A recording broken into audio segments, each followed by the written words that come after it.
Bon, je pense qu'on va commencer. On a déjà dépassé l'heure. Bonjour et bienvenue tout le monde. Aujourd'hui, on a le plaisir d'accueillir à l'ACFAS Alberta pour notre deuxième activité de l'hiver-printemps 2021, la professeure de sciences politiques Maïka Sandarje. Donc, Maïka qui a écrit récemment un essai fantastique, Perdre le Sud. Je vous invite à vous le procurer, qui est nominé pour le prix du meilleur essai par les libraires. Déjà, un saut de qualité.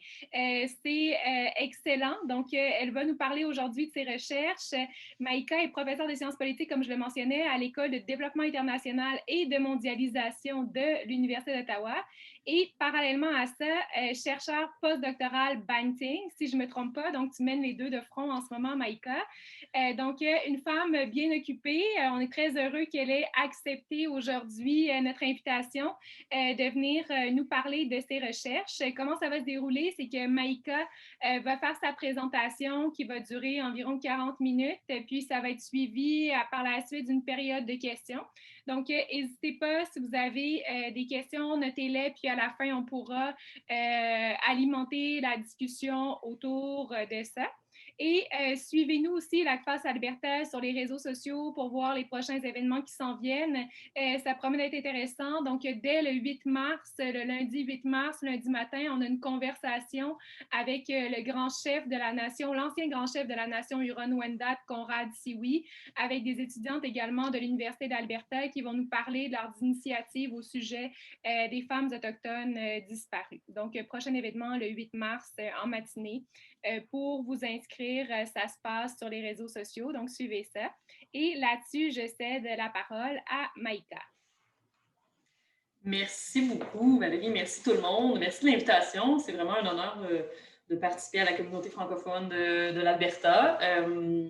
Ça fait plaisir de vous présenter mon livre. Comme tu disais, donc, je suis professeure à l'Université d'Ottawa, mais je viens tout juste d'être engagée. J'ai terminé ma thèse défendue en avril. Et comme j'ai eu un postdoctorat, j'ai pu négocier de commencer un peu plus tard. Donc, je fais les deux en même temps, mais bientôt, ça va être seulement un poste. Donc voilà, mon livre s'appelle Perdre le Sud, décoloniser la solidarité internationale. Ça faisait un bon moment là, que je pensais à ça et si vous le lisez un jour, bon, c'est vraiment plus un essai qu'une recherche, disons, c'est un essai académique, là, mais c'est quand même, il y a une thèse plus politique, c'est dont je vais vous parler aujourd'hui. Mais si ça vous intéresse, mes autres recherches, notamment doctorales, portaient sur l'inclusion des populations locales à la Banque mondiale. Avant de commencer, j'ai envie de vous citer un mini-bout du livre de Felwine Sarr, qui est un économiste et poète sénégalais, qui a écrit notamment un excellent livre il y a quelques années qui s'appelle Afrotopia, comme un imaginaire, imaginez un développement qui serait plus africain, un imaginaire du développement qui serait africain, mais ce que je vais vous citer vient du livre Habiter le monde. Et ça, je ne l'ai même pas cité dans mon livre, mais ça représente vraiment ce que j'essaie de faire, c'est-à-dire d'essayer de développer une solidarité, un imaginaire solidaire différent. Donc, Felwine Sarr dit « Habiter le monde, c'est se concevoir comme appartenant à un espace plus large que son groupe ethnique, sa nation, le continent qui vous a vu naître, ceux qui ont la même couleur d'yeux que vous, ceux avec qui vous partagez le même niveau de richesse, le groupe culturel initial dont on est issu. C'est pleinement habiter les histoires et les cultures de l'humanité. Endosser ses multiples visages, se sentir héritier des gisements de sens provenant de ces cultures plurielles. Ne plus être d'une culture particulière, mais partir de celle-ci pour habiter les imaginaires multiples, riches et féconds des langues du monde, de ces mythes, des déclinaisons multiples des opérations de mise de sens que ces imaginaires permettent. Habiter les cultures du monde comme on se promène dans une garde-robe riche de différents vêtements pour toutes les saisons. » Donc, l'idée, ce n'était pas, disons, à l'origine de faire un essai qui définirait un type d'être un imaginaire cosmopolite, d'être un citoyen du monde. Nous vivons tous dans un même village. C'est vraiment pas ça l'idée. L'idée, c'est de comprendre comment il y a des inégalités qui sont encouragées par l'ordre mondial, par le multilatéralisme, soit les relations entre les États, mais aussi entre les entités au niveau international et transnational. De voir comment ces inégalités-là sont soutenues par une certaine vision du monde, une colonialité du pouvoir, et par une vision de notre communauté politique qui est vraiment restreinte au niveau des frontières des pays, mais aussi au niveau de qui on conçoit comme ayant une humanité légitime et qui on met en dehors de cette communauté politique-là et donc en dehors de notre empathie. Bref. Par ailleurs, mon PowerPoint est vraiment très synthétique, donc vous pouvez vraiment le réduire. Là, il n'y aura pas grand-chose à lire là-dessus aujourd'hui. Donc voilà, donc moi je suis en développement international. Je trouvais que dans le monde de la coopération internationale, de la solidarité internationale, on pense au projet, on est dans l'action, on est dans la solidarité, on est dans l'aide, on est dans l'aide publique au développement, tout ça. Mais on ne se bat pas contre ce qui est un peu plus large que ça, c'est-à-dire comment l'ordre, ce que j'appelle l'ordre mondial institutionnalisé est imbriqué ou comment cet ordre-là encourage des inégalités. Nancy Fraser, dans un livre sur le capitalisme assez récent avec Jaggi, parle du capitalisme comme un ordre social institutionnalisé. Donc, l'idée que le capitalisme, ce n'est pas seulement un modèle politique, économique, ce n'est pas seulement un système économique, mais c'est imbriqué avec le patriarcat, le racisme, toutes sortes de formes d'oppression. Ce que j'essayais d'amener, c'est un peu l'idée de l'international qui part de la colonisation, dans le fond, qui est imbriqué à ces systèmes-là, dans le fond, qui régulent le monde. Donc là, je ne ferai pas une histoire complète de comment cet ordre-là... Certains m'ont parlé de la mondialisation, mais bon, je pense que la mondialisation, c'est à la fois un peu trop focalisé sur l'économique, et aussi ça donne l'impression que les inégalités économiques sont très récentes, datent d'il y a quelques décennies. Alors que, bon, dans mon livre, je raconte que ça parle de la colonisation, qu'avant la colonisation, les inégalités étaient inversées, que, par exemple, parler de la Chine comme un pays émergent, c'est vraiment ironique parce que la Chine a été l'hégémon du monde beaucoup plus longtemps que les États-Unis. Mais dans un cours de sciences politiques, ce qu'on va dire, c'est que quand on parle d'un hégémon, on va parler de la Grande-Bretagne, on va parler des États-Unis, mais au final, toutes les grandes découvertes étaient menées vers l'idée de trouver cette terre-là où il y avait non seulement de la soie et des épices, mais aussi des technologies industrielles. Il y avait des systèmes d'aqueducs qu'il n'y avait pas en Europe à ce moment-là. Il y avait des technologies d'agriculture vraiment avancées, tout ça. Donc, c'est vraiment avec la colonisation, avec l'esclavage, avec la traite transatlantique de corps humains, que ça a créé un désavantage entre plusieurs pays. Et c'est là que l'Europe s'est mise à s'enrichir, dans le fond. C'est enrichi sur le dos de d'autres personnes qui, là, finalement, ça a rebalancé un certain ordre mondial qui, dans le fond, l'état du multilatéralisme, des relations entre les pays, des traités entre les pays, tout ça, ça ne peut pas être dissocié de cette histoire-là, dans le fond. C'est pas seulement de dire qu'il y a des pays pauvres parce qu'il y a eu la colonisation, mais c'est un aspect important qu'on oublie souvent quand on n'a pas cette vision historique-là ou quand on adopte une vision eurocentrique de l'histoire. Puis c'est ce que j'essaie d'enseigner à mes étudiants aussi, c'est de dire, on a une vision qui est notre vision du monde, ce qu'on voit, c'est très eurocentrique. La plupart du temps. Puis donc, c'est vraiment ça, la décolonisation de l'esprit, dont je vais vous parler plus tard, qui est basée sur beaucoup d'auteurs africains notamment. C'est vraiment d'essayer de se défaire de cette vision-là eurocentrique du monde. Bref, donc la colonisation, évidemment le capitalisme qui permet l'accumulation de capital dans les mains d'une minorité, qui permet une division entre les propriétaires de capital et les travailleurs-travailleuses. Mais plus loin que ça, aujourd'hui, l'économiste Jayati Ghosh parle de ce qu'elle appelle le prochain impérialisme.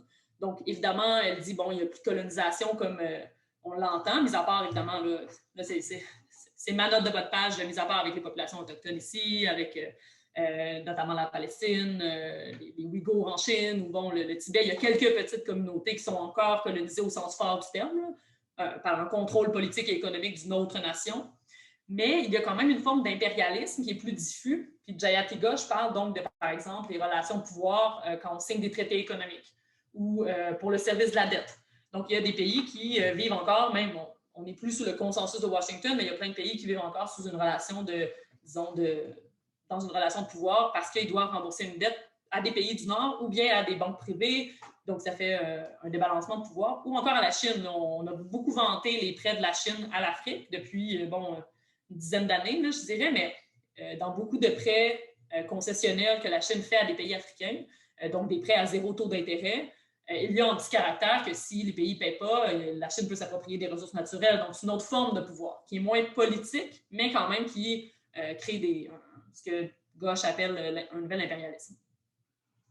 Mais non seulement ça, donc ce que j'essaie de voir, c'est comment est-ce que le colonialisme, la colonialité crée un racisme systémique, dans le fond, crée un système qui perpétue des politiques qui marginalisent, que dans les politiques multilatérales, dans les organisations internationales, il y a encore une marginalisation de certaines populations. Puis là, bon, je ne ferai pas non plus là, un cours théorique sur les post-coloniaux, mais bon, Edouard Saïd, dans l'orientalisme, parle de comment l'Occident a créé l'Orient, dans un sens, comme une version négative de lui-même ou une version minorisée de lui-même.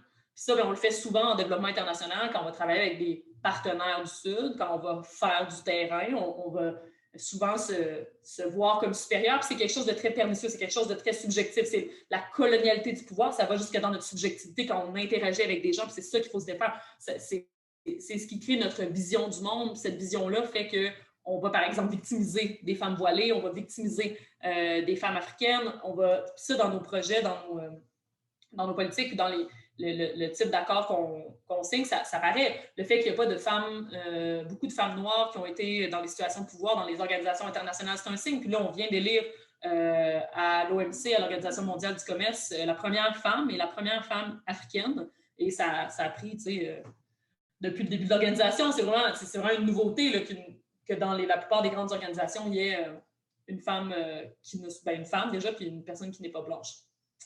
Puis cette colonialité-là, c'est vraiment une forme de déshumanisation, puis une forme de... Ça, c'est ce que je veux dire par le fait qu'on va mettre des gens en dehors de notre communauté politique. Puis il y a un exemple que j'aime beaucoup, canadien, parce que je parle des relations nord-sud, mais il y a des Suds dans les Nords et des Nords dans les Suds. Donc, je place, par exemple, les communautés autochtones au Canada dans ce que j'appelle les Suds globaux. Et un exemple, c'est Jack Mitzing, donc le chef du NPD en campagne fédérale, avait dit, avait promis d'amener l'eau potable dans des communautés autochtones qui n'ont pas accès à l'eau potable. Et en campagne, il s'est fait demander par un journaliste comment est-ce qu'on va payer pour ça, le fait d'amener l'eau potable à ces communautés-là, qui sont souvent éloignées. Comment est-ce qu'on va payer pour ça? Puis là, ça avait fait un tollé parce que si ça avait été des gens en banlieue de Toronto ou en banlieue de Calgary, est-ce que vraiment on aurait demandé comment est-ce qu'on va payer pour ça? C'est parce que c'était des Premières Nations, des gens qu'on racialise, des communautés qui, dans le fond, finalement, ne méritent pas les mêmes droits humains fondamentaux que d'autres personnes qui vivent sur le même territoire, soit dit en passant, d'autres personnes qui vivent sur leur territoire. Donc, c'est vraiment c'est le racisme systémique en relation internationale ou en relation nord-sud, c'est ça. Il y a ça beaucoup là aussi dans ce qu'on parle du racisme environnemental, par exemple, quand on va avoir plus d'empathie quand c'est, par exemple, des gens qui meurent, qui nous ressemblent. Ça, je reviendrai plus tard. Là, comment on a une empathie à deux niveaux. En fait, je peux vous en parler tout de suite. Là, il y a eu des expérimentations qui ont été faites dans les années 90, si je ne me trompe pas, sur différents désastres humanitaires. Donc, il y avait différents tremblements de terre, par exemple, des inondations, tout ça. Puis, des chercheurs analysaient la couverture médiatique, des chercheurs américains. Puis donc, on calculait le nombre de morts, la couverture médiatique, tout ça. Dans la même année, il y a eu 2 tremblements de terre, un au Guatemala puis un en Italie. Le tremblement de terre au Guatemala a causé 4000 morts et le tremblement de terre en Italie a causé 1000 morts. Mais la couverture médiatique américaine était 10 fois plus élevée pour l'Italie que pour le Guatemala. Ça, ce n'est pas... ça vient de cette colonialité du pouvoir-là qui définit Judith Butler et Françoise Vergès, une féministe décoloniale, parlent de l'humanité qui a le droit de vivre et l'humanité qui a le droit de mourir, ou les corps qui valent la peine qu'on les défende et les corps qui ne valent pas la peine, dans le fond. Puis ça m'avait frappé parce qu'en journalisme, on apprend, on se fait apprendre quelles sont les nouvelles qui ont une importance. C'est le newsworthiness. Puis ça, c'est souvent basé sur le nombre de morts, le caractère sensationnel d'un événement et la proximité. C'est vraiment ces 3 choses-là. Et la proximité, bien, ce qu'on apprend, c'est que c'est pas juste la proximité géographique, parce que si c'était ça, le tremblement de terre au Guatemala aurait eu beaucoup plus de couverture médiatique. C'est la proximité aussi culturelle. Ça, c'est important quand on pense à la solidarité internationale, parce que dans le fond, si la couverture est plus grande, c'est un peu parce qu'on s'en préoccupe davantage. Pourquoi il y a eu beaucoup plus de millions de dollars qui ont été dépensés quand la cathédrale Notre-Dame a brûlé que quand les mausolées de Tombouctou ont été détruits dans les mêmes années? C'est parce que notre empathie avait été plus grande pour des gens qui nous ressemblent. Donc, on définit comme étant dans notre communauté politique. Bref, cet ordre-là, il y a aussi des relations patriarcales, que ce soit la division sexuelle internationale du travail, le fait que les femmes vont se retrouver souvent dans des emplois les moins bien rémunérés, les plus précaires, les moins sécuritaires, qu'il y a beaucoup, chaque année, il y a des désastres, des usines qui brûlent, soit qui s'effondrent, ça cause des morts dont on ne parle jamais. Mais aussi, on ne parle jamais du fait que ce sont ces femmes-là qui vont travailler la plupart du temps dans les usines de textiles, c'est la majorité féminin, donc c'est un travail reproductif dans un sens, c'est l'internationalisation du travail reproductif. Ces femmes-là vont produire des vêtements, vont nous habiller. L'internationalisation du travail reproductif, c'est aussi quand on va dans des hôtels, que ce soit dans le sud, dans des pays du sud global ou ici, et que ce sont des femmes immigrantes ou racisées qui vont laver nos draps, qui vont s'occuper de nous. J'ai remarqué avant, quand on pouvait encore aller dans des hôtels, que j'étais pour une conférence à Mont-Tremblant, puis c'était principalement des femmes du Mexique qui lavaient mes draps. C'est une relation de pouvoir. Moi, j'étais là pour parler de ma carrière, genre dans un congrès, puis finalement, il y a tout ce travail-là qu'on ne remarque pas, qui est international, qui est reproductif, mais qui est international. Bref, il y a les chaînes globales du care, là, toutes sortes de problématiques, mais je ne vais pas passer trop de temps là-dessus. Ça pour dire que ça donne lieu à ce que Stephen Lessenich, un philosophe allemand, a appelé la société d'externalisation. Puis pour moi, le multilatéralisme ne peut pas être vu sans comprendre ça. C'est l'idée qu'il y a toutes sortes de mécanismes qui font que notre mode de vie occidental est soutenu par le travail et par le travail de gens dans des pays du Sud et qu'on va externaliser souvent les conséquences de notre mode de vie à d'autres communautés, que ce soit les changements climatiques, parce que, en fait, historiquement, on a été les plus grands producteurs de gaz à effet de serre, puis on est ceux qui en souffrent le moins. En ce moment, il y a des gens qui meurent des changements climatiques, mais ce n'est pas des gens qui sont dans nos frontières ou qu'on considère comme étant dans notre communauté politique. Puis même aujourd'hui, la Chine, l'Inde produisent énormément de gaz à effet de serre, mais c'est beaucoup pour produire des choses qui vont être destinées à l'exportation, qui vont servir le mode de vie consumériste, productiviste qui fait partie des sociétés occidentales. Mais aussi, l'externalisation, je pense qu'un exemple qui m'avait frappé, c'est quand le Canada déchargeait des matières recyclables aux Philippines. On fait ça depuis des années, tout ça, mais il y a quelques années, les Philippines ont dit, ben là, non, parce que là, on se mettait c'était pas juste des matières recyclables, finalement, qu'on déversait, c'était toutes sortes de déchets. Littéralement, on dompait nos déchets aux Philippines. Ça, je trouvais que ça illustrait bien l'externalisation. On consomme, on a trop de déchets, on va les domper aux Philippines. C'était comme, c'est l'image de ce que c'est la société d'externalisation. Puis même, Lessenich parle de l'externalisation de la souffrance psychopathologique, ce qu'ils appellent les déchets psychopathologiques. Ça, dans le fond, c'est sur notre fil Facebook, nos fils de médias sociaux, whatever, il y a toujours des choses qu'on ne voit pas. C'est-à-dire qu'il y a des vidéos de décapitation, il y a des photos d'animaux torturés, il y a des trucs qui nous affecteraient, dans le fond, qui affecteraient notre bonheur ou notre psyché, là, qui nous causerait de la souffrance. Et en ce moment, ce n'est pas encore des algorithmes magiques qui s'occupent de trier ce type de photos-là. Ce sont des gens dans ce qu'on appelle les usines du clic. À Madagascar notamment, d'où ma famille est originaire, il y a des usines où les gens, toute la journée, vont passer ce type d'image-là, ce type de vidéo-là pour trier. Et évidemment, ça cause des dépressions, des suicides, il y a énormément de détresse psychologique dans ces usines-là. Et dans le fond, c'est pour pas que nous, on vive ce type de souffrance-là. Donc, pour soutenir le fait qu'on n'ait pas cette souffrance-là, ben, c'est des gens qui vivent cette souffrance-là. Puis, ce que j'aime, c'est que Lessenich parle de l'intention, puis il dit que c'est pas parce qu'on a un déficit moral, c'est pas parce qu'on est des mauvaises personnes, c'est parce qu'on a gagné à la loterie de la naissance, là, ce que Aliéla Chachar parle quand il parle de la loterie de la naissance, on a gagné à ça. Et finalement, on supporte cette société d'externalisation parce que ça nous avantage.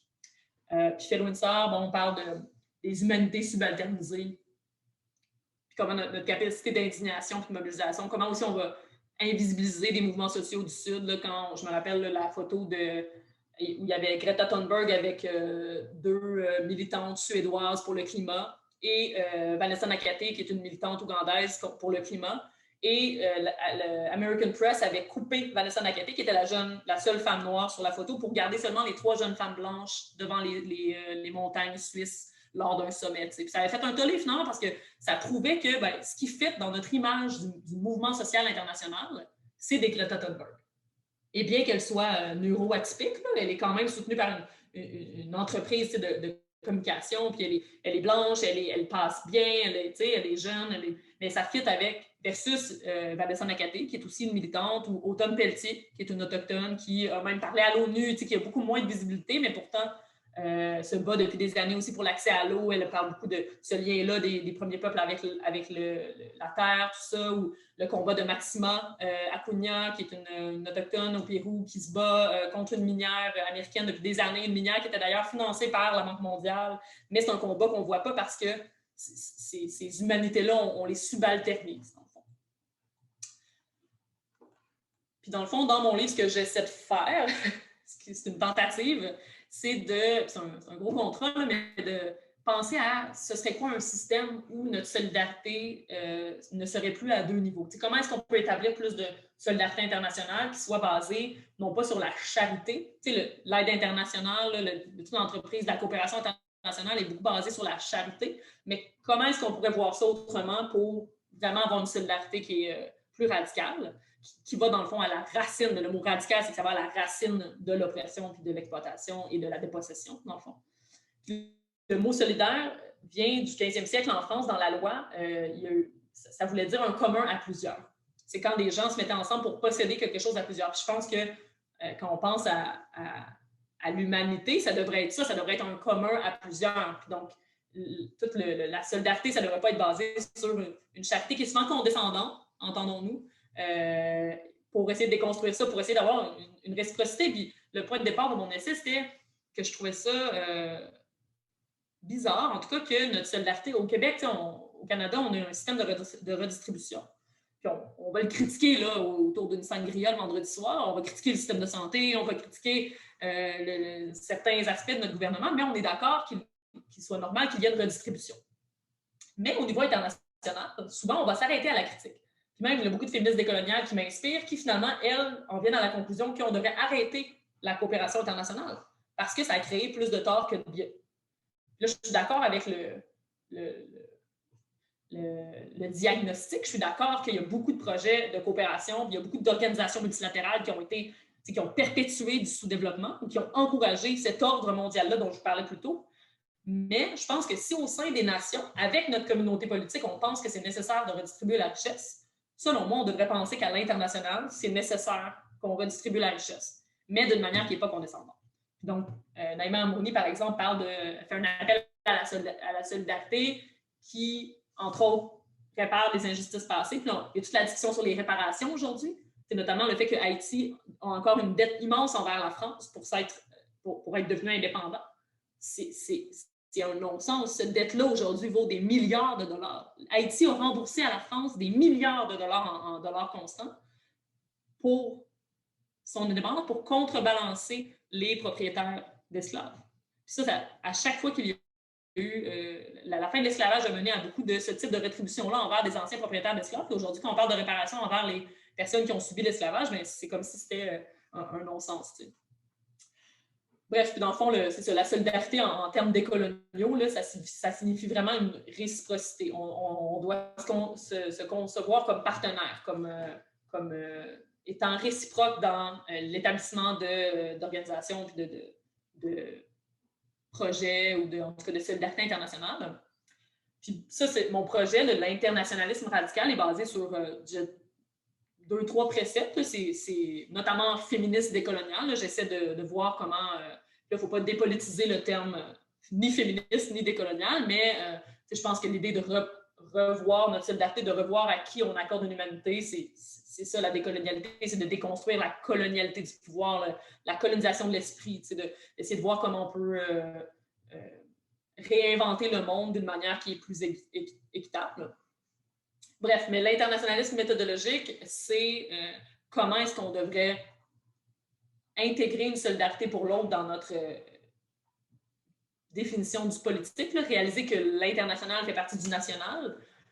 Saskia Sassian a fait une sociologie de la mondialisation, puis elle parlait de ça, comment la mondialisation fait partie du local, non seulement parce que ce qu'on consomme vient souvent de l'international, puis même quand on consomme, par exemple au Québec, on consomme des bleuets du Québec qui sont souvent cueillis par des gens qui viennent d'ailleurs, cueillir ces bleuets. Donc, même le local est très international. Le fait, comme je vous disais, que c'est souvent des familles migrantes qui vont travailler dans dans des hôtels aujourd'hui au Canada. Il y a beaucoup de ça. Donc, c'est pas toutes, mais quand même, quand on va à l'international dans des hôtels, il y a toutes ces relations-là, patriarcales, coloniales, qui incluent un racisme systémique. C'est l'internationalisme méthodologique, c'est de comprendre là, ces liens-là.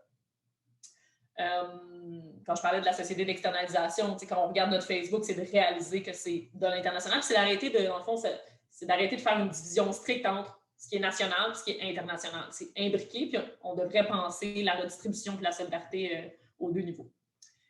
L'universalisme politique, c'est un peu différent, c'est de comment on devrait essayer de combattre, là, je dirais, la loterie de la naissance, justement, puis d'essayer de faire que tout citoyen du monde devrait jouir des mêmes droits et libertés, notamment avec l'exemple de Jack Metzing et des populations autochtones, c'est de voir comment est-ce qu'on aurait accordé plus de solidarité à des populations blanches en banlieue de Toronto qu'à des populations autochtones qu'on racialise, qui habitent plus loin des centres. C'est aussi bon de faire en sorte que quand, par exemple, des personnes immigrantes vont arriver aux États-Unis, par exemple, sans papier, de réaliser qu'on vit dans un certain type de Moyen-Âge où, par exemple, aux États-Unis, quand Trump était au pouvoir et qu'il a soudainement enlevé tous les droits, il a séparé les enfants de leurs parents, dans le fond, en leur enlevant vraiment là, des droits fondamentaux, comme quand on était au Moyen-Âge. Au Moyen-Âge, tu faisais un crime, tu étais un outlaw, un hors-la-loi. Mais dans le fond, c'est ce qui s'est passé. Ils sont arrivés ici peut-être illégalement, mais à cause de ça, on leur a enlevé tous les droits, comme si on était au Moyen-Âge. Alors qu'aujourd'hui, si tu es sur le territoire, normalement, tu as accès à un certain... Tu as beau tuer quelqu'un, tu as quand même... On va t'accorder le droit à la vie, le droit de voir tes enfants. Là, donc, c'est vraiment... Il y a eu un glitch là, qui s'empire aujourd'hui. On dirait que même les positions anti-mondialisation, comme celle de Trump ou de Marine Le Pen, en fait, sont basées sur comme un rejet de l'autre, en fait. Ma position est anti-mondialisation ou disons anti-oppression, exploitation internationale, mais j'en arrive à des conclusions différentes, c'est-à-dire que c'est pas la faute de l'immigrant illégal, c'est pas la faute de la femme voilée, c'est pas la faute du travailleur chinois qui nous vole nos jobs. La faute, c'est principalement aux 1% puis aux élites qui vont organiser cette architecture-là qui permet l'exploitation de tous. On devrait critiquer les délocalisations qui enlèvent des jobs aux Nord-Américains, par exemple, autant qu'on critique l'exploitation ou la dépossession des peuples autochtones en Amérique latine. Ça vient tous du même, ou disons, c'est tout permis par le même ordre mondial. C'est ce que j'en suis venue à comprendre. Bref, donc, notamment les paradis fiscaux, ce genre de choses-là qui permettent à certaines personnes de s'enrichir, bien, ça fait qu'il y a un manque d'universalisme politique parce qu'on ne permettrait jamais à des gens, disons, citoyennes du Canada d'échapper à l'impôt, mais quand c'est des gens qui possèdent des compagnies, là, on ne fait rien pour réguler ce type de pratique-là. Donc, j'en viens, bref, à différentes politiques. C'est vraiment... c'est des idées, là, c'est pas un programme politique définitif que si on allait, si un parti progressiste arrive au pouvoir, ce serait ça qu'on adopterait, mais j'essaie de voir dans différents domaines, qu'est-ce qui serait... Quel serait le type de politique qui serait internationaliste, radical, ou disons, plus solidaire. En finance, il y a beaucoup de choses qui ont été dites sur la finance internationale par des militants ou bien des penseurs plus progressistes. Et là, bon, l'arrivée de la nouvelle directrice générale de l'OMC va peut-être changer les choses parce que quand il était ministre des Finances au Nigeria, il a réussi à faire annuler 75% de la dette nigériane. Et c'est une politique qui est promue par beaucoup de pays en Afrique, et d'annuler pas toutes les dettes, mais de faire des audits populaires et d'annuler la partie des dettes qui est odieuse ou illégitime. Ça, c'est vraiment un truc que je prône, c'est-à-dire que les dettes sont... Le système des dettes internationales en ce moment est vraiment inégalitaire. Il a été fondé sur des principes étranges que souvent la souveraineté va passer en second, puis on va se permettre d'imposer certaines politiques, certaines pratiques, notamment de privatisation, tout ça. Et donc, en tout cas, l'annulation des dettes, c'est un truc assez consensuel dans le monde du développement international. Il y a aussi, bon, évidemment, la régulation des paradis fiscaux, ce type de choses-là, l'établissement d'une taxation internationale différenciée où les pays qui ont leurs sièges sociaux, par exemple au Canada, des minières, qui sont par ailleurs les pires élèves en termes de redistribution de leurs profits, Ces compagnies-là, souvent, vont payer peut-être des impôts un peu au Canada, mais dans la chaîne, ou par exemple, s'ils ont des mines au Pérou ou en, en, en, Malaisie, peu importe, le profit ne va jamais aller dans les populations locales. Donc, je vous ai mentionné Maxima plutôt, là, qui est l'autochtone qui est militante environnementaliste, féministe, autochtone au Pérou. Dans le fond, elle habite dans la région qui s'appelle Cajamarca, qui est la région la plus pauvre du Pérou et une des régions les plus pauvres au monde. Et la mine de la compagnie s'appelle Newmont. Cette mine-là est une des plus productives au monde et la compagnie est le 4e producteur d'or au monde et fait une quantité phénoménale de profit. Donc, c'est vraiment c'est ironique quand on se met à s'attarder à ce type de différence-là où, par exemple, Jayati Ghosh, l'économiste dont je parlais plus tôt, a une statistique vraiment frappante que un des propriétaires, un des CEO d'une des 4 plus grandes compagnies de textiles au monde va faire en 3 jours autant qu'une de ses employés au Bangladesh durant toute sa vie. Donc, une personne, un homme blanc occidental, va faire en 3 jours autant qu'une femme d'un milieu défavorisé, qui travaille dans le textile, qui est racisée, qui vient d'un pays du sud global, autant qu'en 3 jours, autant qu'elle dans toute sa vie. Donc, je le sais qu'on le sait, ça. Je le sais qu'on est attristé par ça. Mais comment est-ce qu'on fait pour bâtir un monde qui est différent, pour essayer de bâtir des solidarités qui sont différentes, de déconstruire un peu le fait qu'on accepte ça, dans le fond.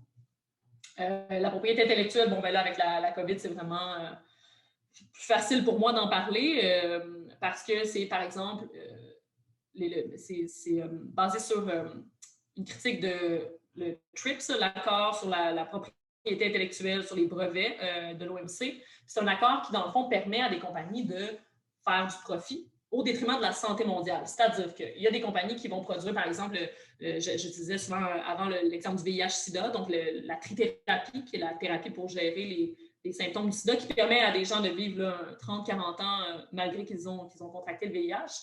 Cette trithérapie-là, jusqu'à très récemment, la chasse gardée était brevetée par une compagnie américaine qui vendait la trithérapie à des coûts exorbitants à des gens qui étaient atteints du VIH-Sida dans les pays du Nord.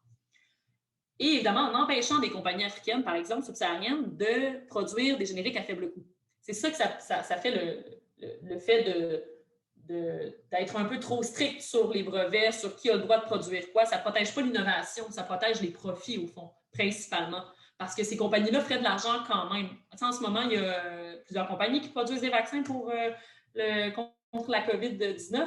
Et il y a 2 de ces compagnies-là, Johnson & Johnson et une autre, qui ont dit qu'ils allaient vendre le vaccin à prix coûtant ou avec une tranche de profit vraiment très faible. Ils vont quand même faire de l'argent, mais ils vont en faire moins. Tandis que les autres sont en train en ce moment de faire des millions et des millions et des millions de dollars. Donc, il y a vraiment ça, ça vient avec à quelle humanité on se réfère, qui mérite qu'on protège, à qui qu'on pourra protéger leur santé, tout ça. Les organisations internationales, bon, je n'irai pas en détail, mais c'est l'idée que souvent on va être contre, les gens plus progressistes vont être contre certaines organisations. Et bon, évidemment, je suis d'accord avec le diagnostic, mais il y a des organisations qui font un excellent travail. Puis si comme pays progressiste, on se retire de ces organisations-là, mais ces voies-là passeront plus. Puis il y a toutes sortes de dynamiques internationales, que ce soit justement la gestion des profits, la taxation des multinationales, par exemple, mais aussi les changements climatiques, les trafics d'êtres humains, toutes sortes de problématiques internationales qui méritent qu'on ait des organisations qui s'occupent de ça. Puis il y a seulement au niveau international qu'il y a certaines choses qu'on peut gérer. Puis malheureusement, par exemple, j'étais l'assistante de recherche d'une prof qui s'appelle Carrie Polanyi-Levitt, qui est la fille de Karl Polanyi. Puis elle s'intéressait beaucoup aux accords, évidemment, de libre-échange. Et elle critiquait, évidemment, l'Organisation mondiale du commerce, tout ça, mais elle disait, ce qui est plate, c'est que les accords signés à l'OMC sont souvent plus égalitaires, exploitent moins les pays du Sud que des accords bilatéraux ou à 2 ou 3 pays. Parce que les relations de pouvoir sont un peu plus diffuses. Donc, il faut essayer de penser à des organisations comme ça où les relations de pouvoir vont être encore plus diffuses, où on va pouvoir se permettre d'adopter des pratiques plus solidaires. Bon, la migration, dans mon livre, je parle de la position no borders versus open borders. Donc, moi, je ne suis pas de l'école qui dit qu'on devrait éliminer les frontières, Parce que oui, les frontières sont coloniales. Les frontières en Afrique, par exemple, en Afrique subsaharienne, ont été dessinées au crayon à Berlin. C'est sûr que ça a créé des communautés complètement artificielles. Ça a pris du temps avant que ces communautés-là se développent un sentiment d'appartenance. Mais bon, je ne pense pas qu'on devrait éliminer les frontières. Je pense que c'est nécessaire qu'on ait un certain sentiment d'appartenance nationale avec les gens avec qui on habite, tout ça. Mais je prends la position d'open border, c'est-à-dire que il faut qu'on réalise que quand les frontières sont plus solides, c'est là que ça crée des problèmes de migration. Aux États-Unis, par exemple, le fait que la frontière se soit renforcée depuis l'ère Trump, mais aussi avant, ça fait que les gens, une fois qu'ils passent, ils ne veulent plus jamais sortir. Et c'est là qu'on a un problème de personnes sans papier. Versus quand les frontières étaient plus ouvertes, ce que ça fait, c'est de la migration rotative, où les gens arrivent, repartent, viennent voir leur famille, repartent, viennent travailler, repartent. Puis ça, c'est vraiment, il faut le comprendre parce que nos politiques de migration en ce moment sont complètement irrationnelles si on veut éviter des problèmes de migration. Puis souvent, la migration, en fait, souvent, toujours, la migration est basée sur, disons, notre acceptation de la migration est basée sur des critères qui viennent notamment de la colonialité du pouvoir, c'est-à-dire que moi, par exemple, quand on parle de frontières, les frontières sont inexistantes pour moi. J'ai le droit d'aller dans 144 pays sans visa. Pas mal sûr que la plupart de ces pays-là accepteraient que je m'installe. Mais mon amie iranienne, elle peut aller dans, je pense, c'est 45 pays sans visa. Donc, c'est faux de penser que les frontières sont les mêmes pour tout le monde. Ce n'est pas le cas. Puis donc, notre vision de la migration qui est vraiment basée sur de où quelqu'un vient devrait, bon, peut-être, on devrait essayer de la reformuler, notamment, et ça, c'est mon dernier point, en essayant de décoloniser un peu sa pensée. Puis, France Fanon parlait de la décolonisation de la pensée comme étant la première étape pour démanteler l'impérialisme. L'impérialisme, les relations d'exploitation, tout ça, c'est très matériel, mais avant tout, ou disons pas avant tout, mais un des fondements de ça, c'est la domination d'un certain système de pensée. Parce que, par exemple, Membe ou Ndlovu Gatcheni vont parler, quand ils parlent de colonisation de l'imaginaire. Cette décolonisation de la pensée-là, en tout cas en développement international, c'est pas une boîte qu'on peut cocher. T'sais, on a beaucoup fait ça avec l'empowerment des femmes, l'égalité des genres. Même là, maintenant, on commence à le faire avec les pratiques antiracistes. Mais la décolonisation d'esprit, là, arrêter de voir les gens occidentaux blancs comme étant supérieurs ou plus aptes à régler les problèmes du monde, ça, c'est vraiment un processus qui va être long, qui va être difficile. Si ce n'est pas un processus, je ne sais plus qui disait ça, mais si ce n'est pas un processus douloureux, c'est qu'on n'a pas réussi. Pour moi, c'est ça, une partie de l'antiracisme, c'est ça, c'est de déconstruire notre propre vision du monde, de comment est-ce qu'on marginalise certaines personnes, de comment on silence certaines personnes. Puis je dis ça comme une femme racisée, white passing, c'est-à-dire que ma famille vient de Madagascar et d'origine indo-malgache, mais j'ai toujours profité du privilège blanc. Et je dis ça parce que maintenant, je suis invitée sur toutes sortes de tribunes pour parler de ces questions-là, alors que j'ai beaucoup de collègues ou de gens que je croise, des militantes racisées qui ne vont pas être invitées parce qu'elles ne parlent pas le langage approprié, surtout dans l'académique. Puis bon, on peut partir sur une grosse critique de l'université, mais c'est un problème majeur. Puis ça va venir seulement en comprenant les mécanismes de la colonialité du pouvoir, puis en questionnant notre récit de la réalité, en questionnant qui on va déprécier, de qui on va accepter l'intervention dans des réunions autour des tables en négociation internationale, tout ça. Puis en développement international, là, il y a beaucoup de... Ce problème-là est vraiment majeur. Là. Spivak parlait de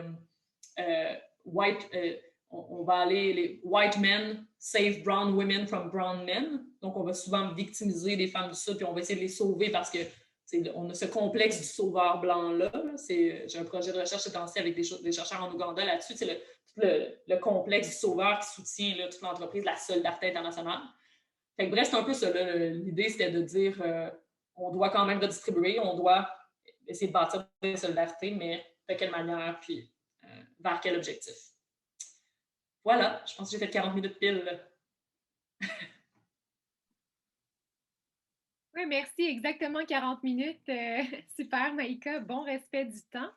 On est maintenant rendu à la période de questions. Donc, si vous avez des questions pour Maïka, vous pouvez lever votre petite main bleue. Vous pouvez aussi ouvrir vos caméras si ça vous tente pour que Maïka se sente moins seule en répondant aux questions. Ça fait partie des possibilités.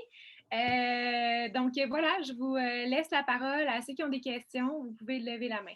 Vous pouvez aussi écrire vos questions dans le chat si jamais ça vous convient mieux ou vous ne voulez pas prendre la parole. Ça peut être aussi sous forme de commentaires, là. Donc, allez-y, de vos impressions, questions, commentaires. On est là pour lancer la discussion. Je sais que c'est pas facile de briser la glace, là. Oui, Anne-Josée. Je suis bonne pour briser la glace. C'est vrai. Merci beaucoup pour cette présentation vraiment intéressante, inspirante, énergisante d'une certaine façon. J'aimerais peut-être vous demander d'explorer un petit peu plus la question de quelle façon est-ce que vous, comme véhicule, comme chercheuse, vous êtes un véhicule qui peut peut-être être un peu plus efficace, justement parce que vous êtes une locutrice, vous êtes une personne qui passe. Je ne sais pas si la question est claire. Parce que je pense que c'est un message qui, selon la personne qui donne, qui livre, le message peut être perçu de façon comme étant agressif ou comme étant académique et légitime d'une certaine façon. Alors, je me demande quelles sont vos impressions par rapport à ça. Excellente question. Je vais répondre tout de suite à Valérie, si jamais d'autres personnes veulent poser des questions, peut-être. C'est une excellente question. Écoute, puis ça, je le réalise de plus en plus. Moi, ça fait pas longtemps, de toute façon, que je me considère même racisée, parce que le racisme, c'est plus que d'avoir été considéré. J'ai vécu certains actes racistes, mais je ne vis pas le racisme dans la vie de tous les jours. C'est pour ça que je dis toujours que je profite du privilège blanc, même si mon expérience canadienne est différente quand même de d'autres, de mon conjoint qui est blanc, qui vient de Laval. Là, mais je pense que c'est primordial qu'on comprenne ça, que mon message passe, parce que d'une certaine manière, je parle le langage du pouvoir. Puis Audrey Lorde parle beaucoup de ça, là, une autrice féministe noire aux États-Unis qui parle de comment la colère de certaines femmes va être perçue comme une colère versus d'une autre personne, ça va être perçu comme étant seulement des arguments autoritaires, là, par exemple. Puis ça, c'est vraiment lié à la colonialité du pouvoir. Fait que c'est ça qu'au départ, ça part de relations interpersonnelles, ça part de comment on est perçu. Puis ça, j'ai juste comme élargi un peu le tableau pour voir que, dans le fond, dans nos relations internationales, c'est notamment basé là-dessus. C'est fou de réaliser que moi, j'en profite. J'essaie de déconstruire ça, mais finalement, j'en profite. Puis je me souviens plus qui disait ça, puis je devrais vraiment retrouver, parce que, là, citez-moi pas là-dessus, parce que ça sonne bizarre de le dire, mais je pense que le privilège, notamment le privilègement, mais les privilèges en général, pas la plupart du temps, mais en tout cas souvent, on ne peut pas s'en départir. Fait qu'est-ce qu'on fait avec ça? Je peux pas cesser de profiter du privilègement, il est là. J'en profite. Je ne suis pas suivie quand je vais magasiner. Quand je vais à Madagascar voir ma famille, on me perçoit vraiment comme une blanche occidentale. Je ne peux pas m'en défaire. Comment je fais pour l'utiliser pour déconstruire les systèmes de privilèges, les systèmes d'oppression? Puis ça, dans l'université, ben, on est de plus en plus là, à vouloir le faire. On est de plus en plus à essayer d'encourager les étudiants qui viennent de backgrounds qui ne sont pas universitaires, qui viennent de backgrounds racisés. On essaye, mais il faut le faire activement. Puis c'est pas juste aux gens racisés de le faire, c'est à tout le monde. Fait que je pense que faut réaliser aussi comment on va donner une attention à certaines personnes qui ont ce privilège-là, puis pas à d'autres. Fait que, bref, essayer de déconstruire aussi notre vision de l'expertise, notre vision qui mérite de parler. Puis là, ça va être mon petit moment pour pouvoir plugger l'organisme Femmes Expertes que j'ai fondé avec une collègue il y a de ça 3 ans pour promouvoir la voix de toutes les femmes dans les médias et essayer de déconstruire notre vision masculine, blanche de l'expertise. Fait que si ça vous intéresse, vous pouvez vous inscrire comme experte sur le site. On vous fait un profil, puis c'est pour que les journalistes n'aient plus l'excuse de dire « Ah, mais c'est parce que il dit toujours oui, cet homme blanc dit toujours oui. Je sais qu'au Québec, c'est Stephen Guilbeault. Là, les 10 dernières années, c'était comme Stephen Guilbeault était comme tous les jours à Radio-Canada. Je pense qu'ils ont fait une étude, puis il a donné comme 320 entrevues en 1 an, là, versus des femmes qui souvent vont dire plus souvent non. Mais l'idée, c'est que socialement, il faut qu'on déconstruise à qui on donne la parole, puis qui on écoute. Parce qu'on peut avoir des gens à la table, mais qui on va écouter, puis de quelle manière on va les écouter. Puis une fois que tu réalises ça, c'est comme un puits sans fond, là, parce que c'est constant. Puis c'est pour ça que c'est difficile là, de réaliser. Mais bref, je vous invite à vous inscrire toutes sur le répertoire. Vous êtes en train de construire un binder full of women. Oui, c'est ça. Juste des femmes, mais on essaie là, de plus en plus, là, c'est le mois de l'histoire des Noirs, donc on essaie de déconstruire, parce que la vision, c'est ça qu'on a réalisé, en fait, qu'on est avec une organisation d'Ottawa qui fait ça depuis 10 ans, Informed Opinions, puis on a réalisé que l'expertise, c'est pas du tout juste masculin, c'est absolument blanc, puis le backlash que les femmes racisées vont recevoir quand ils parlent dans les médias est 2 fois plus grand aussi. C'est ça aussi, c'est comment la parole est entendue, puis comment on interagit avec cette parole-là. C'est vraiment... c'est un sujet qui me passionne, c'est le cas de le dire, mais... Bref. Merci à vous.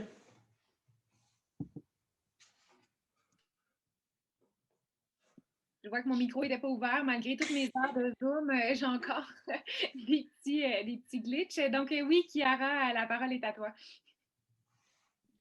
Bonjour, merci beaucoup pour la présentation. Je voulais vous demander au sujet des politiques internationales radicales. Si j'ai bien compris, ce sont les politiques que vous avez développées ou vous avez comme créées. OK, donc je voulais savoir comment est-ce que vous avez les développées, parce que ce sont tous les idées vraiment complexes. Et comme une autre question avec ça, comment est-ce que vous pensez que, comme société internationale, on peut comme les adopter? Parce que je sais que, avec comme les relations internationales qu'on voit aujourd'hui, ce sont vraiment polarisées. Donc, je voulais savoir comme un peu ce que vous pensez au sujet de ça. Merci, très bonne question. En fait, déjà, je dois dire que il n'y a aucune idée nouvelle dans cet essai. Il n'y a rien que j'ai inventé. Là. J'appelle ça l'internationalisme radical. On peut dire que j'ai inventé le lien entre les deux termes, là, mais c'est vraiment, toutes les idées viennent d'auteurs, beaucoup d'auteurs du Sud, de femmes. C'est vraiment, c'est un essai juste, c'était pour, disons, parler de ces questions-là dans le grand public. Puis moi, c'était des idées qui me sont venues en parlant notamment avec des gens qui travaillent en coopération internationale, qui ont ces idées radicales-là, mais que je voulais que mon père, ma mère, que les gens puissent avoir... qu'on parle de l'international, dans le fond. Parce que je trouve qu'on parle vraiment pas assez d'international, encore moins d'un type de solidarité internationale qui serait décolonial. Là, souvent, il y a des organisations qui veulent vraiment bien faire, mais ça finit par être de la charité ou de la condescendance. Fait que en tout cas, juste pour dire que c'est pas moi qui ai inventé, mais je pense que ça va être extrêmement difficile. Là. Comme tu le mentionnes, Chiara, aujourd'hui, le monde n'est pas fait pour... ce ne sera pas facile d'adopter des politiques qui sont radicalement qui vont à l'encontre d'un système qu'on a bâti depuis des années. Moi, j'ai quand même espoir. Là. Je suis très optimiste par rapport au fait que les choses changent. Même, on l'a vu avec l'adoption de la politique d'aide féministe, la politique d'aide internationale féministe du Canada, le Feminist International Assistance Policy du gouvernement Trudeau. On voit qu'il y a déjà eu des critiques, il y a des gens qui ont poussé pour que ça aille plus loin. On comprend aujourd'hui que le terme « empowerment » peut être un terme très néolibéral. On comprend que l'empowerment aujourd'hui veut dire autonomisation des femmes. Souvent, c'est des projets qui vont être à travers lesquels on va donner des prêts à des femmes de manière individuelle. On va individualiser le don. Maintenant, ces voix-là se font plus entendre. Je pense que par rapport aux politiques multilatérales, je pense que plus on en parle, plus on élit des gouvernements qui ont un type de leadership à l'international qui est plus solidaire, mais plus on va parler de ça, plus on va déconstruire notre pensée. C'est difficile, mais parce que si ce n'était que par une révolution ou par l'adoption d'une pratique ou une politique, ça se ferait comme ça, ce serait facile. C'est pour ça que c'est pas comme ça, c'est pour ça qu'il faut en parler, que je pense pas que ça va arriver du jour au lendemain, mais que plus on en parle, plus on va adopter des pratiques qui reflètent le type de pensée qu'on veut promouvoir. Puis là, d'ailleurs, je suis sur le comité qui a construit le Anti-Racist Framework pour les organismes de développement de coopération internationale. J'arrête pas de dire le mot développement, qui est un terme extrêmement colonial, là, je m'en excuse. J'ai été engagée dans une école de développement international, c'est à chaque fois que je dis le mot, ça me glitch.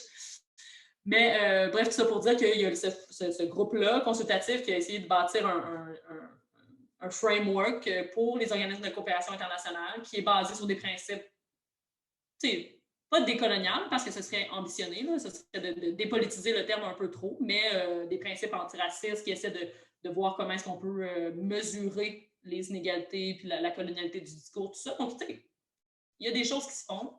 J'ai pas l'espoir qu'on va dans la bonne direction, puis ça va passer. Bon, en ce moment, le seul acteur politique qui peut encore disons, réguler des multinationales, par exemple, ou des acteurs transnationaux, ce sont les États qui agissent à travers les organisations internationales. Donc, je pense qu'il faut investir ces espaces-là, puis ne pas abandonner la lutte qui va se faire à tous les niveaux, en fait.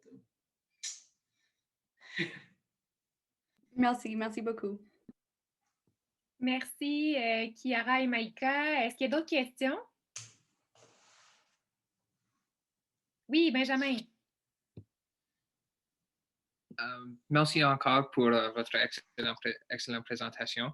Une partie que j'ai trouvée vraiment intéressante, c'est lorsque vous avez parlé un peu des différentes façons que des personnes, même qu'ils ce sont peut-être tous les deux anti-mondialisation, anti-globalisation, ils peuvent se rendre à des conclusions différentes. Donc, comme particulièrement lorsque tu as parlé du gouvernement Trump, comment pensez-vous que des gens qui regardent ce phénomène et regardent ce qui est en train d'arriver, ils arrivent à des conclusions qui sont quasiment opposées, lorsque, même s'ils vivent des réalités différentes, des fois ils vivent des réalités et leur conclusion n'est pas nécessairement réaliste comparée à ce que... La place où ils alloquent le blâme, où ils décident de blâmer une certaine personne n'est pas nécessairement logique basée sur leurs circonstances dans la vie. Et c'est vraiment... Que pensez-vous? Excuse-moi, je t'ai coupé. Je pense que tu nommes un des plus grands paradoxes dans mes recherches en ce moment, c'est-à-dire que il y a, je pense, je vais le dire comme ça, le système est brisé. Il y a un problème clair avec comment le système redistribue la richesse, comment le système... Et là, je ne suis pas marxiste, je ne suis pas structuraliste, mais je pense qu'il y a des gens... Le système permet à certaines personnes de s'enrichir et d'exploiter, de déposséder, d'opprimer certaines autres personnes, certains autres groupes sociaux. Ça, je pense que beaucoup de gens le réalisent. Les électeurs de Trump aux États-Unis l'ont réalisé. On a tous le même constat. Je pense que ce n'est pas viable, qu'il y a des gens qui s'enrichissent. Et ça crée un sentiment d'inconfort, ça crée un sentiment anti-mondialisation. Ça a mené à, je dirais, 3 types, ou disons 2 types de positions, puis celle que j'essaie d'amener. Là. Il y a une position qui est l'altermondialisme. C'est des années 80, c'est encore très vivant. Là. Il y a les forums sociaux mondiaux, toutes sortes de mouvements transnationaux de solidarité qui se mettent ensemble, féministes, autochtones, environnementalistes, tout ça. Des mouvements de solidarité très progressistes. Et ces mouvements-là de l'altermondialisme a vraiment, politiquement, eu un impact très fort sur la politisation des gens face à ces dynamiques-là, tout ça. Mais c'est un mouvement qui n'a pas développé de politique claire. Donc moi, c'était un peu ma critique de ce mouvement-là, c'est OK, c'est bien beau, tout ça, la solidarité, mais c'est tellement un mouvement déconstruit, très démocratique, très décentralisé, qu'ils ne vont pas vouloir adopter des politiques de ça ou de ça ou de ça. Mais moi, je pense qu'on devrait essayer, là, même si, bon, il y en a qui vont me trouver trop radical, puis il y en a qui vont me trouver trop libéral. Là, c'est un chapeau, c'est une tâche qui est difficile. Donc, il y a ces gens-là. Après, il y a les gens qui aussi sont anti-mondialisation. Mais, comme je le disais, des Trump ou des Marine Le Pen se sont réappropriés ce discours-là des gens qui se sentent délaissés un peu par le système et ont tourné ce discours-là contre l'autre avec un grand A et de différentes manières. En France, c'est contre les femmes qui portent la burqa, c'est contre les immigrants qui volent nos jobs. Aux États-Unis, c'est contre les Chinois. Parce que c'est la faute des Chinois si... C'est pas la faute du travailleur chinois s'il y a des délocalisations. C'est la faute de règles qui permettent à des compagnies de payer des salaires de misère dans d'autres pays et d'offrir des conditions de travail moins grandes. Puis d'ailleurs, en Chine, le salaire moyen par mois est à peu près de 300 $, puis en Éthiopie, il est d'environ 40 $. Donc, en ce moment, ces trucs-là se repositionnent, mais bref, je pense que c'est ce à quoi tu pointes qui est vraiment intéressant, c'est-à-dire qu'on part d'une même position contre un certain système duquel on est tous perdants. 99% d'entre nous, bon, il y a beaucoup de profs dans la salle, probablement, et nous en sortons assez bien. On est quand même très privilégiés dans le système, mais quand même, il y a 99% du monde qui ne possède pas la capacité d'accumuler du capital de manière exagérée, et 1% des gens peuvent le faire. Mais là, cette haine-là a été canalisée par ces partis progressistes, par des partis justement non progressistes, dans une forme de repli sur soi. Fait il y a les altermondialistes qui se battent contre la mondialisation. Il y a les anti-mondialisations d'un type Trump ou Marine Le Pen ou Viktor Orban ou même certains dirigeants plus près de nous qui est un sentiment qui vient du même endroit, mais qui a été retourné en repli sur soi. Que d'être contre la mondialisation, dans le fond, ça devient être pour juste ceux qui nous ressemblent, ceux qui sont proches de nous. Mais ça, c'est facile à ramener le discours comme ça parce que ça fait que tu as un ennemi clair. Tu as un ennemi qui a un visage, tu as un ennemi qui a des yeux versus te dire « Hey, il faut se battre contre le système ». Tu sais, c'est vraiment plus difficile à développer. Puis la troisième position, qui est très près de la mienne, mais un peu différente, c'est celle des démondialistes. Si ça vous intéresse, c'est tout un champ de littérature, notamment Walden Bellow, des gens qui ont développé des positions démondialistes qui, dans le fond, sont très près de l'antimondialisation et de l'altermondialisme, mais qui est une position très à gauche, à l'origine, qui était de dire que les États doivent se réapproprier de la souveraineté contre les multinationales, par exemple, contre les acteurs internationaux qui exploitent les populations. Et donc, la pierre angulaire du projet démondialiste, c'est la souveraineté nationale.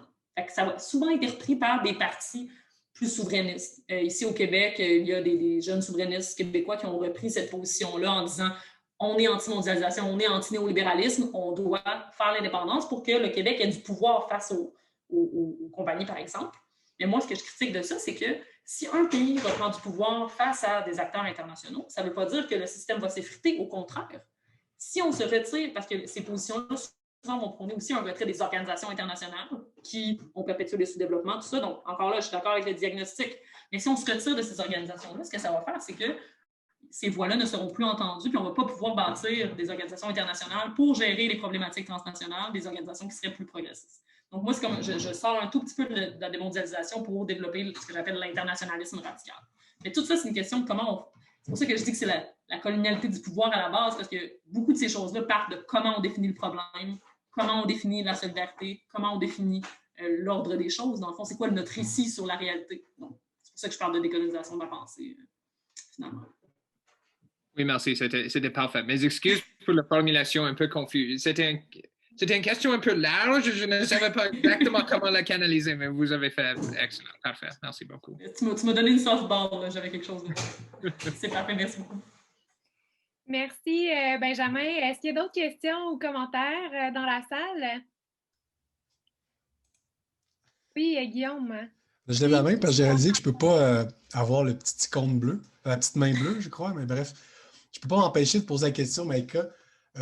Est-ce que dans ta solution, dans les solutions que tu proposerais pour un internationalisme radical, il n'y aurait pas un peu une inspiration qui viendrait de ce moment précis de l'après-colonialisme, qui est le tiers-mondisme, qui est quand même unique dans l'histoire et qui a présenté une forme de, comment dire, ou un acteur politique, là, mais une forme de communauté assez tissée, serrée, à travers lequel, tu sais, hein, des discours de féminisme, socialisme et autres ont vraiment fait en sorte qu'il y avait un acteur important qui était considéré avec sérieux. Alors que là, on a l'impression, quand on étudie les relations internationales, et dans mon cas, c'est très loin parce qu'on va au bac, c'est très parcellisé et on voit très mal comment la coopération internationale, ou du moins une solidarité internationale que tu appelles ici donc de tes vœux, puisse être possible. Est-ce que s'inspirer du passé, des stratégies de l'époque peut être une solution? Est-ce que c'est encore plausible de penser un nouveau tiers-mondisme? Parce qu'aujourd'hui, bon, on connaît le monde universitaire, on utilise souvent des termes qui évoluent selon les contextes. On ne parle plus de tiers-mondisme, on parle de sud global et peut-être autre chose d'ailleurs. Comment tu vois, c'est quoi ton diagnostic? Est-ce que c'est encore possible? Est-ce que c'est quelque chose de souhaitable? Ou, parce que tu sais, dans tes réponses qui sont très précises aussi, tu dis qu'il ne faut pas non plus sortir de ce qu'on critique parce qu'on ne pourra jamais avoir comme la place pour faire cette critique-là. On ne sera pas entendu. Donc, c'est vraiment une question complexe que tu abordes. Donc, chapeau, mais je ne sais pas, j'aimerais t'entendre là-dessus. C'est super intéressant, puis tu as tout à fait raison. Il y a beaucoup d'auteurs que je me base. Le Dawn, par exemple, qui est un regroupement de féministes du Sud global qui se mettent ensemble pour établir justement des idées différentes ou de la recherche, en tout cas par rapport à la mondialisation. Puis tout le mouvement du tiers-mondisme, dans le fond, c'est effectivement un peu ça que je reprends. Puis je te dirais, le groupe des 77, là, tout ça, les alliances du Sud global qui leur permettaient d'avoir un certain pouvoir à l'international, mais c'est pas mort. Il y a encore de ça beaucoup. L'Union africaine, par exemple, on en a vraiment pas parlé pendant la gestion de la COVID, mais il y a eu toutes sortes de solidarités qui ont été créées, toutes sortes d'idées qui ont été lancées, toutes sortes de projets politiques qui se font. Tu sais, moi, je m'inspire beaucoup notamment de Thomas Sankara. Là. Normalement, ma dernière slide du PowerPoint, c'est une citation de Thomas Sankara, qui est l'ancien président burkinabé, qui s'est fait assassiner quelques années après le début de son mandat. Mais lui, il était un très grand défenseur des solidarités internationales. Il faisait des discours à l'ONU pour dire on ne doit plus accepter les projets des charlatans. Mais il faisait un discours à l'ONU quand même. Je pense qu'il y avait cette reconnaissance-là qu'on a un besoin de régulation globale. J'improvise, là, il ne faudrait pas qu'il soit là pour me dire si j'ai raison. Mais bref, je pense que tout ce mouvement-là de solidarité vient de là principalement. C'est la principale inspiration, je pense. Puis c'est des mouvements qu'on ne voit pas nécessairement dans les pays occidentaux de solidarité. Puis ça vient, je pense, aussi d'un imaginaire qui est différent. Là, je m'intéresse beaucoup ces temps-ci à l'Ubuntu ou à différentes philosophies chinoises ou africaines qui sont basées beaucoup plus sur la relationnalité. C'est même ontologiquement comment on voit le monde. Les Occidentaux, c'est Descartes, c'est « je pense, donc je suis ». Puis il y a des philosophies africaines de l'Ubuntu qui vont dire « mais nous sommes, donc je suis ». Cette idée-là qu'on doit être ensemble pour se battre contre l'oppression et tout ça. Donc, effectivement, oui, tout à fait, c'est dans la même lignée. On avait Chiara aussi, qui a une autre question. Oui, merci. Donc, j'étais vraiment intéressée par les politiques comme radicales que vous avez parlé au sujet, dont vous avez parlé au sujet, mais je voulais savoir un peu plus au sujet de l'un sur l'immigration ou la migration et les frontières un peu plus ouvertes.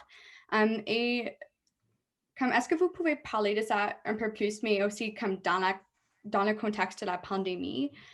Et aussi peut-être, parlant de la pandémie, dans une situation hypothétique où on avait comme un système de vaccins qui était vraiment géré par la communauté internationale, comment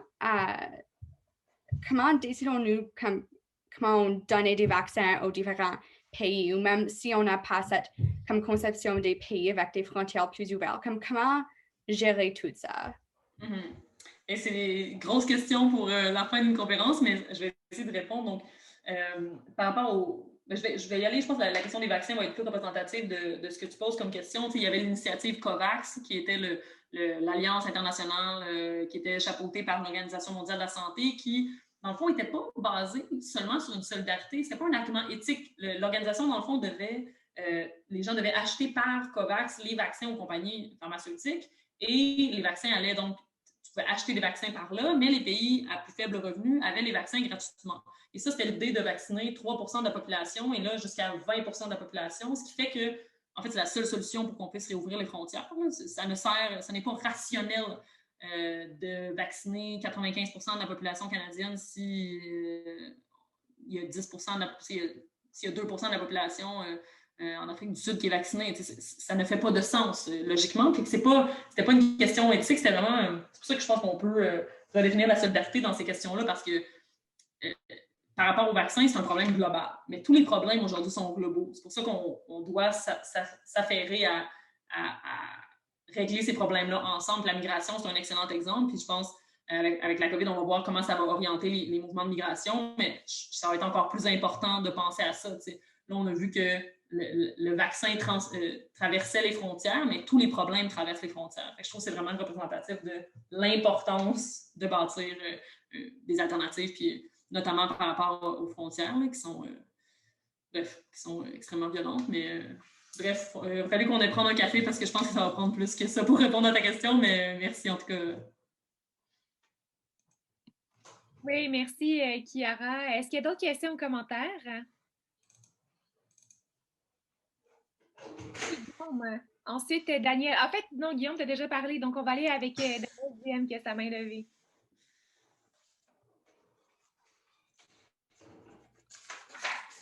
Oui. Salut à tous. Moi c'est Daniel, je suis à l'Université de l'Alberta comme étudiant. Moi, j'avais une question par rapport à la finance internationale dont vous avez parlé. Et vous avez parlé de la dette internationale dont les pays du tiers-monde veulent que ça soit allégé.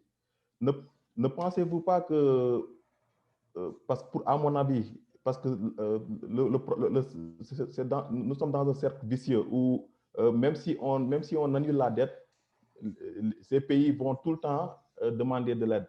Donc, quelle solution pourrait-on amener à ça?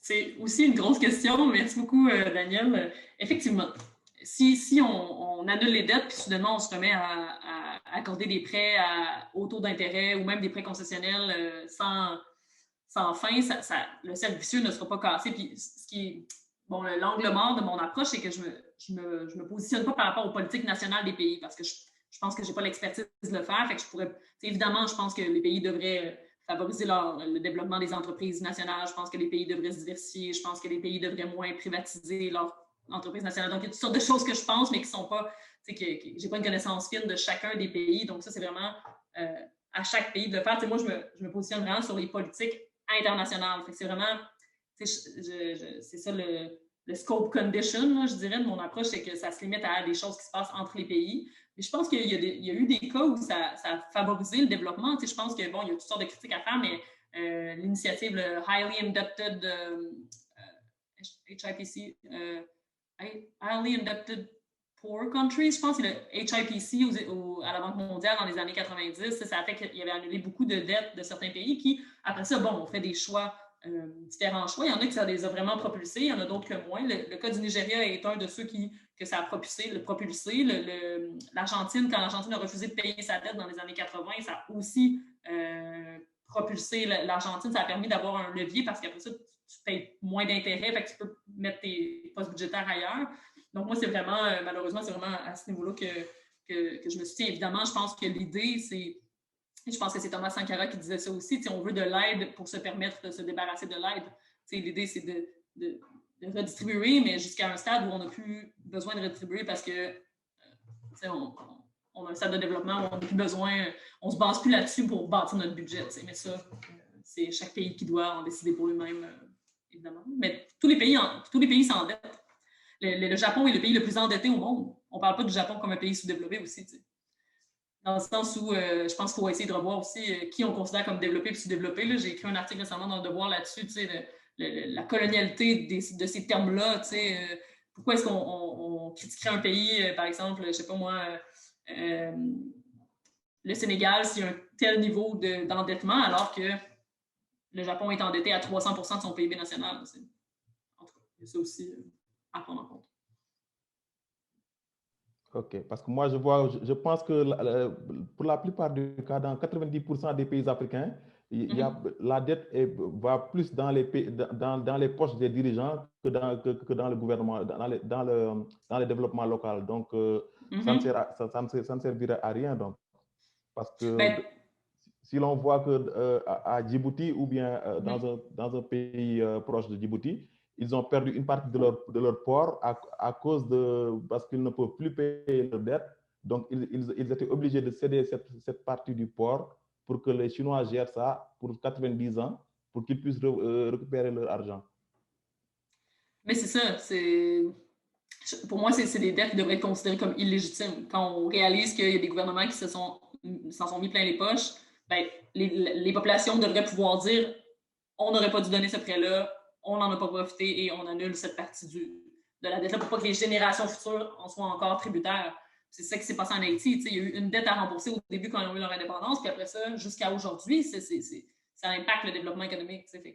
Mais effectivement, là, il y a des questions beaucoup plus importantes que j'espère que vous développez dans vos recherches sur... Merci. Merci. Merci beaucoup, Daniel. Guillaume, tu avais ta main levée. Question très courte, je ne sais pas encore si c'est une question piège, mais où tu vois, comment conçois-tu le rôle du Canada à l'intérieur de cet internationalisme radical? Est-ce que le Canada a un rôle?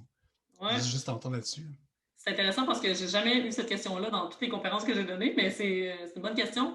Mais je pense que le Canada, il y a toutes sortes de défauts, puis je pense qu'il ne faut pas minimiser la différence entre le gouvernement conservateur et celui du Parti libéral. Je pense qu'il y a quand même en tout cas en termes de coopération internationale, un gap. Là. Je veux dire, pendant l'ère Harper, on avait arrêté de financer toutes les organisations qui travaillaient à la santé reproductrice des femmes parce qu'on pensait que c'était c'est juste l'avortement, puis on était contre ça. Donc, il y a quand même une évolution.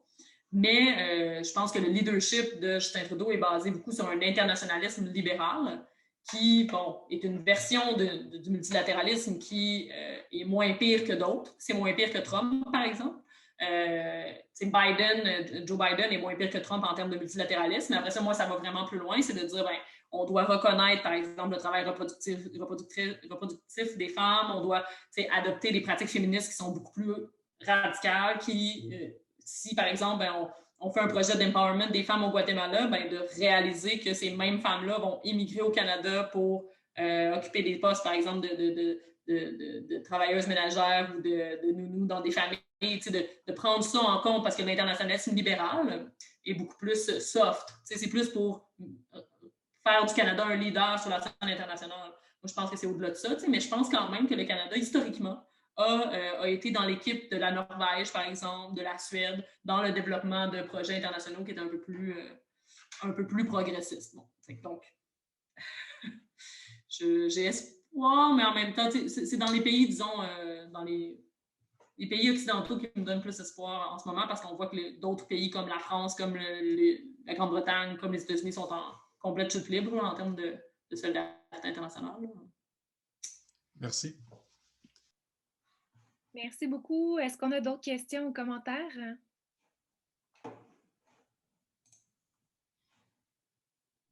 Non, ça va. Ben, merci pour votre participation à toutes et à tous. C'est vraiment apprécié. Donc, merci énormément également à Maïka pour la brillante présentation et la réponse à toutes les questions.